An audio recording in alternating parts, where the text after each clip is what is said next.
ना अफवाहें, ना सनसनी, ना हवा हवाई बातें, सत्य और तथ्यों के साथ खबरों की तह तक।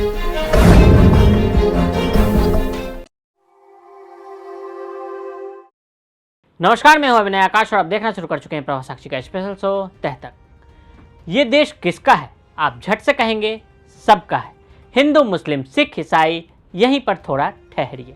हिंदू मुस्लिम वाली बहस बहुत नहीं है, इसे शाम की टीवी डिबेट के लिए छोड़ देते हैं।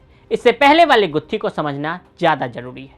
आर्य और द्रविड़ वाली बहस, वो बहस जो पूछती है कि पहला भारतीय कौन है और वो कौन है जो बाद में आए, आक्रमणकारी कहलाएं और फिर बाद में यहीं के हो गए। 5 दिसंबर 2016 को तमिलनाडु की मुख्यमंत्री रही जे जयललिता की अंतिम यात्रा निकाली गई। भारत के दक्षिण राज्य की लेडी सिंघम माने जाने वाली महिला की अंत्येष्टि पर देश ही नहीं विदेश तक की निगाहें थी। अंत्येष्टि की प्रक्रिया शुरू हुई और आंसुओं से भरी आंखों में कुछ सवाल भी उमड़ रहे थे। सवाल था कि हिंदू नाम वाली मुख्यमंत्री को आखिर दफनाया क्यों जा रहा है।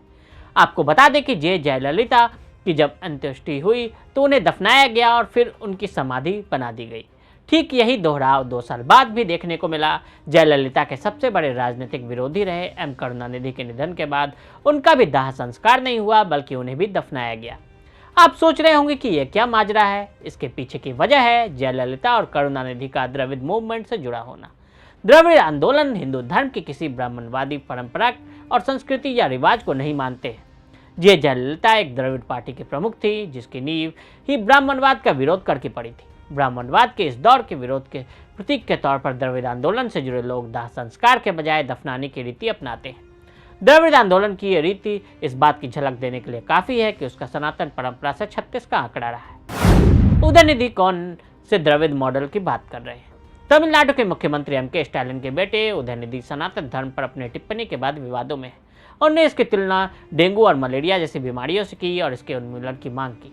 भारतीय जनता पार्टी और गृह मंत्री अमित शाह, वित्त मंत्री निर्मला सीतारमण के साथ उनकी टिप्पणियों पर नाराज हो गई। उन्होंने उदयनिधि की टिप्पणियों पर कड़ा विरोध जताया और विपक्षी गुट इंडिया पर नफरत, जहर फैलाने और देश की संस्कृति पर हमला करने का आरोप लगाया। उदयनिधि ने सवाल किया कि सनातन क्या है। इसका जवाब खुद देते हुए उन्होंने कहा कि सनातन का अर्थ है कुछ भी बदला नहीं जाना चाहिए, सब कुछ स्थायी। लेकिन द्रविड़ मॉडल बदलाव की मांग करता है और सभी की समानता की बात करता है। अब सवाल है कि सनातन धर्म के संदर्भ में तमिलनाडु की राजनीति को कैसे समझा जाए। इसके लिए हम इतिहास के पन्नों को खंगालना होगा। तमिलनाडु की राजनीति और डीएमके का स्टैंड। द्रविड़ राजनीति विशेष रूप से द्रविड़ मुन्नेत्र कड़गम यानी डीएमके द्वारा प्रचारित राजनीति विचारधारा की प्रासंगिकता पर जोर देने के लिए बदलाव के दौर से गुजर रही है। यह बदलाव तब और अधिक स्पष्ट हो गया जब एम.के. स्टालिन ने 2021 में तमिलनाडु के मुख्यमंत्री का पद संभाला।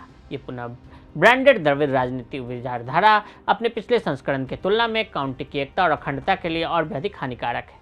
5 मार्च 2023 को एम.के. स्टालिन और केरल के मुख्यमंत्री पिनराई विजयन ने कन्याकुमारी जिले के नागरकोविल में उपड़ी कपड़ा विद्रोह के 200 साल के जश्न में भाग लिया।